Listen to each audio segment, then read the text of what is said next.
It's not a projection somewhere over the rainbow anymore. It's happening in front of our eyes. The world they want to create, they are in the process of creating, unless we wake up fast. If we do nothing, then what they want is going to happen. What I've been writing about, Spyro, for decades is the development of what I have been calling over the years the technological sub-reality. This is an electromagnetic bubble around the Earth to which we will be connected.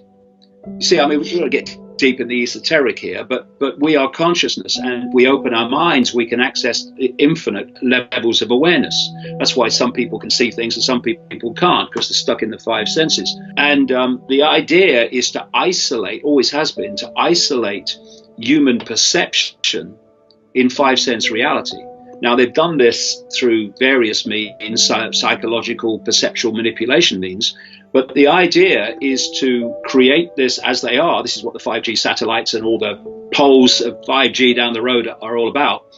Create this cloud. Ray Kurzweil, a Google executive, talks about this cloud, to which he says the human brain will be connected via AI to the cloud. We talk about the Internet of Things, where all these cars and fridges and everything's connected to the Internet. Well, they want to connect the human brain to this Internet as well. That's what they call the Internet of Everything. And so, and this is in Kurzweil's own words, around 2030, and how often does that come up that year in many and various guises? Humans will be connected to AI, their brain to AI. And in his own words, as AI does more and more human thinking will become less and less until, in his words, virtually negligible.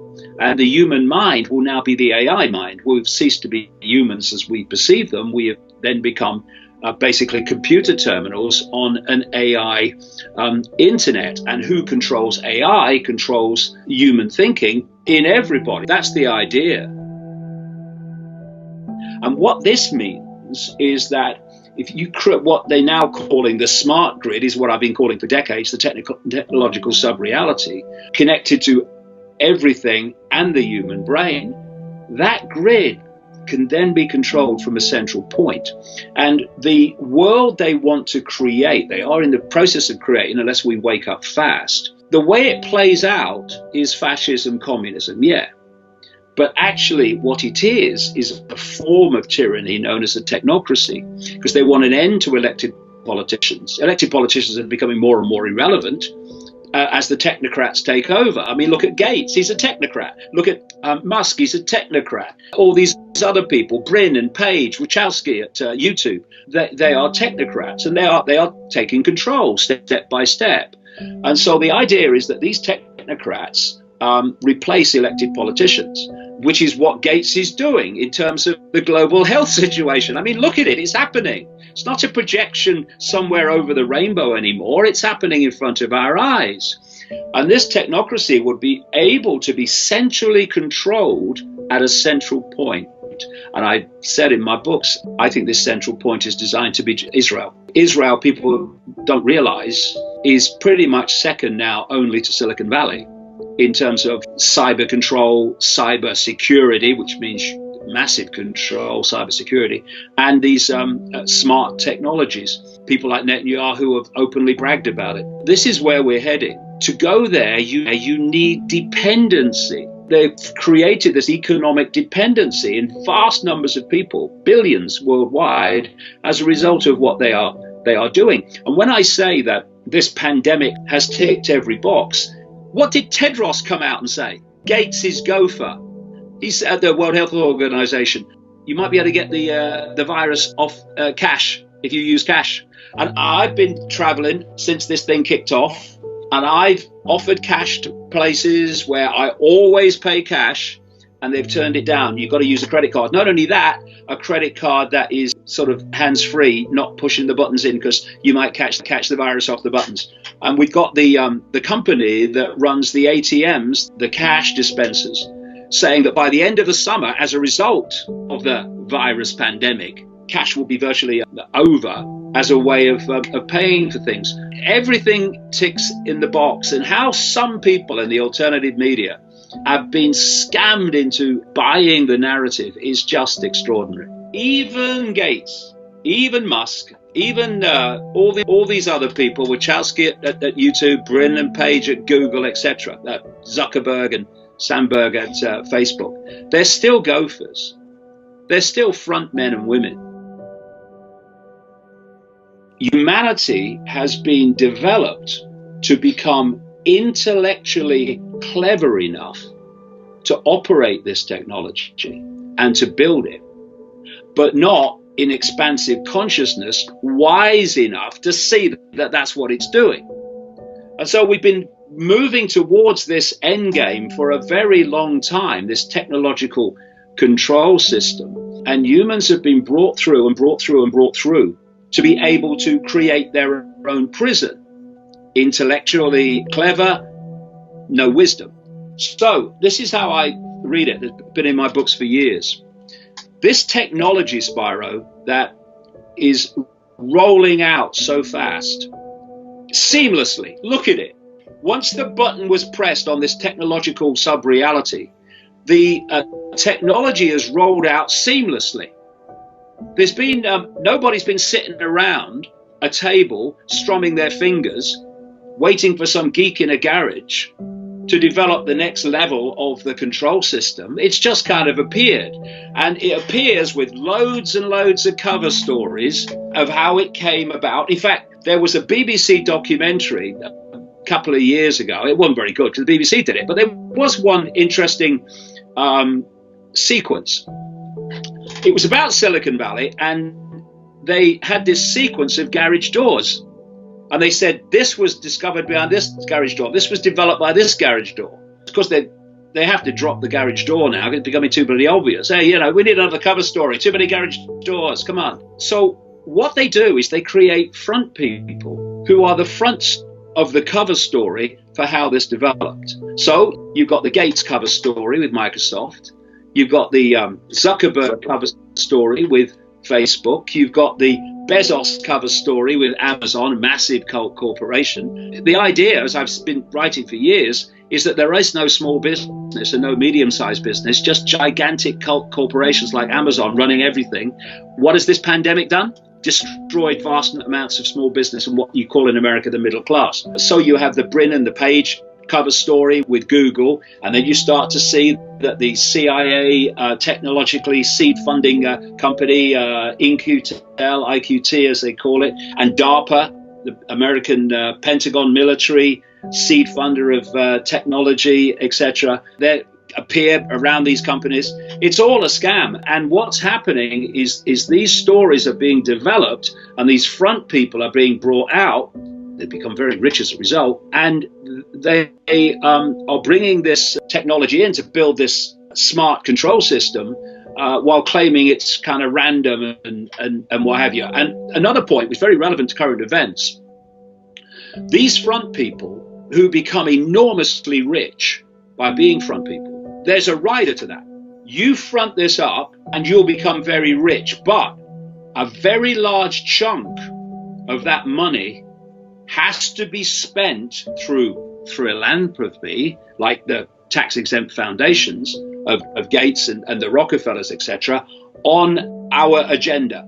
And if you look at the funding record of the Bill and Melinda Gates foundations, it again ticks every box virtually of the cult agenda in what it's funding, including Common Core education control in America. You've got George Soros, who has become vastly rich as a result of serving the cult. You know, people say, oh, you have to be very clever to make lots of money on the stock market. Not if you know when it's going up and when it's going down because someone's telling you. You don't have to be clever. Soros's role is to spend a great chunk of his vast amount of money developing the woke mentality, political correctness, which is the population being manipulated to silence itself, the global warming, climate change hoax, mass migration, all these things and also the Arab Spring that Soros money was and his Open Society foundations were vastly involved in. So that's his area that he puts his money on behalf of the cult. And in terms of Gates, it's health and vaccines. But this is how it works. If we do nothing, then what they want is going to happen. My books are full of stuff over decades that's turned out to be true. This is not because I'm a prophet. It's not because I've sit cross-legged on a mountain and pulled it out of the ether. If you can uncover what this plan is through sweat and effort, which yourself are very much involved in, then you can predict accurately the future by simply exposing the plan. Because if nothing comes to intervene to stop the plan playing out, it will play out. And in exposing the plan, you are predicting the future. The whole point of my life, and everyone else who's committed to this, is to create that intervention so you stop predicting the future and other futures start to play out. And you know, you can look for solutions to problems, and solutions, we are drowning in solutions, and they just lead to other problems, and so it goes on. Or you can be sensible and wise and work out the cause of the problem, remove the cause of the problem, and the problem by definition must disappear. And we've had that problem, Spyro, on public display in the last few weeks. We have a handful of people, tiny number of people, even in total, never mind at the core where it's really coming from, who have got billions of people to sit in their homes because they're told to. That acquiescence to authority without personal thought and perception of, does this make sense? No, it doesn't, therefore I'm not cooperating, has allowed a few people to put billions under house arrest. And, you know, one of the things I've noticed, I've traveled the world a lot, one of the things I've noticed, we say that, you know, there's this culture and that culture and the other culture, but when push comes to shove in various key areas, people react just the same. You know, we've got Americans under house arrest, Christians under house arrest, Jews under house arrest massively in Israel. We've got Hindus under house arrest in India. So it doesn't matter what your belief system is and your race or your belief system.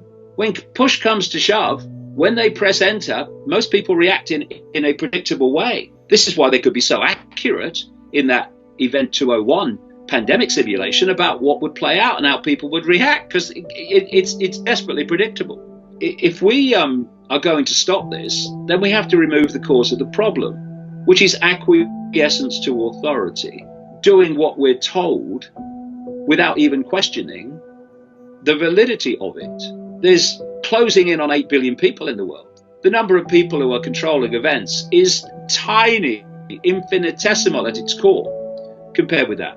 If we stop cooperating and we start to get streetwise about what's actually going on, and that if you can see a politician, you're looking at a puppet. Some may be willing puppets, some may be clueless, don't know I am a puppet, but they're still puppets. It's in the shadows, it's in the technocrats where it's really going on. We have a man, for instance, in Elon Musk, who is making the night sky disappear to astronomers, who is putting up satellites. He wants thousands to beam 5G, etc., at the Earth. How many members of that nearly 8 billion people have had a say in that or even been asked? That's the level that's manipulating and dictating world events, way above politicians.